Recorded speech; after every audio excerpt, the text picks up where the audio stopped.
안녕하세요. 네, 안녕하세요. 안녕하세요.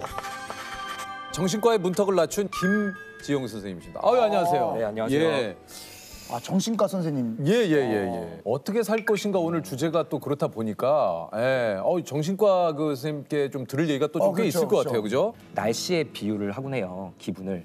이제 예를 들어서 흐리고 비 오는 날로 생각하면 될 것 같아요. 우울감을요. 우울감을. 네네. 그래서 비 오는 날은 되게 흔하죠. 누구나 우울감을 겪을 수는 있고요. 약간 좀 센치해지는 건 있죠. 근데 우울증은 그 깊이와 길이 모두 다 달라요.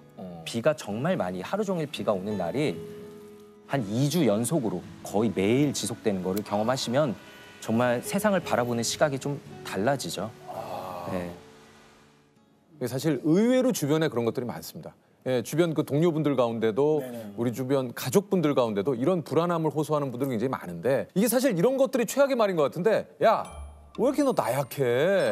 맞아요. 야, 너 왜 이렇게 약하니, 얘가? 아, 최악이다, 최악.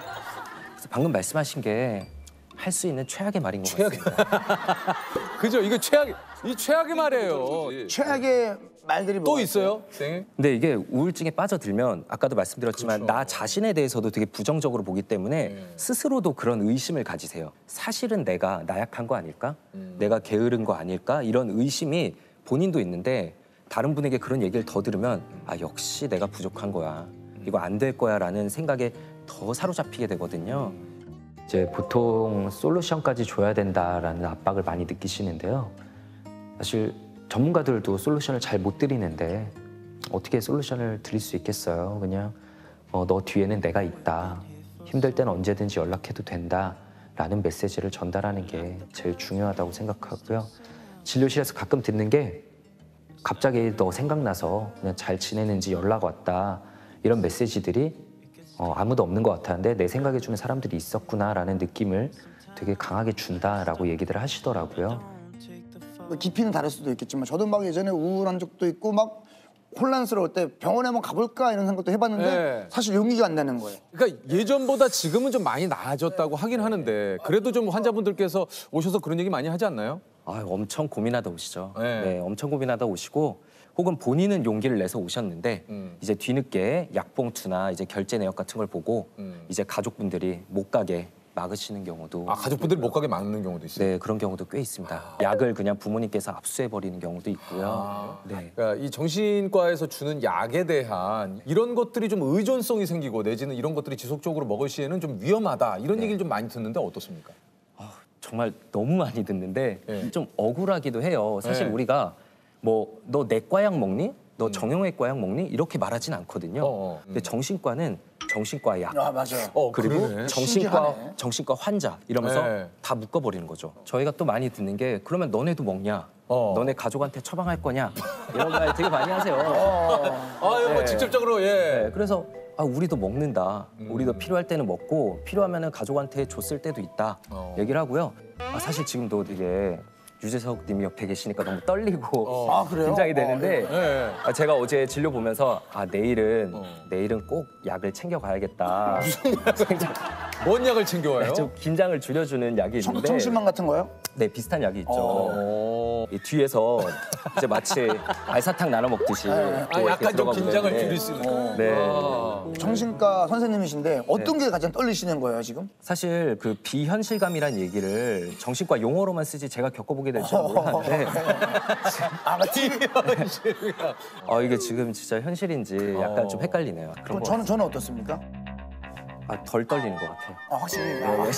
현실감. 현실감. 그 좀 처음 진료한 환자분이 좀 기억이 나십니까? 딱 정신과 전공의가 돼서 병동에 들어가면 제 환자분이 순식간에 갑자기 여러 명이 생겨요. 되게 경험 많은 척 인사를 드리는데 사실 처음인데. 사실 이제 처음이잖아요. 그렇죠.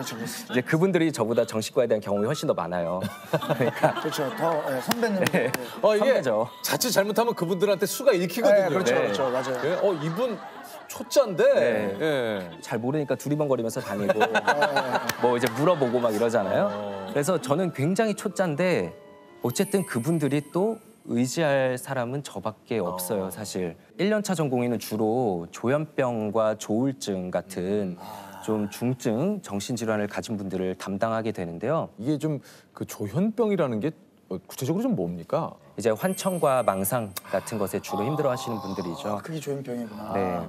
처음 만났을 때 이제 본 분 중에 기억나는 분이 이제 하루 종일 이제 머릿속에 본인을 욕하는 소리가 들리는 거예요. 진짜. 그냥 환청인 줄 알면 흘려들으면 되는 거 아니라는데 그 소리를 직접 겪게 되면 이게 환청이라고는 생각을 못 해요. 그럴 때 이제 사실 도움을 청할 거는 저밖에 없죠. 그렇죠. 그래서 하루에 정말 100번씩 저를 이제 막 부르세요. 100번이요. 예, 막 병동에 이제 간호사님들 계신 스테이션에 가서 이제 제 담당 전공이 불러달라. 그러면은 저는 다른 분하고도 상담하다가도 또 전화가 오고 이러면은 이제 그분의 마음을 알긴 아는데 그래도 저도 사람인데 그럼요. 이제 약간 지치기도 하고 그래서 제가 빨리 약을 잘 쓰고 좀 증상을 조절해 드려야 되는데 그게 사람 마음처럼 잘 되지도 않고 되게 답답하고 무력감을 느낄 때가 많았던 것 같아요. 그럼 조울은 뭐예요? 이제 흔히들 기분 변화가 좀 심한 사람을 너 조울증 있는 거 아니냐 이렇게 그렇게 얘기하는데 얘기를 좀 많이 하죠. 그게 또 대표적인 이제 오해죠. 그냥 기분 변동이 심한 정도가 아니라요. 이제 조증 상태일 때는 완전히 다른 사람이 됩니다. 잠이 줄어들어도 하루에 뭐 한두 시간만 자도 멀쩡하고 에너지가 넘치고 진짜요? 네, 그러니까 사업을 벌이고 돈도 펑펑 쓰고 네, 그런데 나중에 후회할 때가 이제 많죠. 거기서 멈추는 게 아니라 내 스스로를 내가 아주 엄청난 사람이구나. 내가 능력을 가진. 더 나가면 이제 사람이 아니라 내가 신이구나. 대단한 존재였구나라고 이제 느끼게 되는 경우들이 있고요. 야, 이 조울증도 진짜 얘기 들어보니까 참 이게 무서운 병이네요. 근데 저는 한편으로 굉장히 감정 노동이실 것 같은 게 오시는 분들이 밝은 소식으로 오는 경우보다는 거의 대부분이 저 좀 도와주세요 선생님이잖아요. 대부분이. 감정에는 이제 전염성이 있다고 해요. 맞아. 그래서 이제 저희 교과서에도 나와 있는 내용인데 뭐예요? 자살률 1위인 직업이 이제 정신과 의사라고 하거든요. 어우. 진짜예요? 네.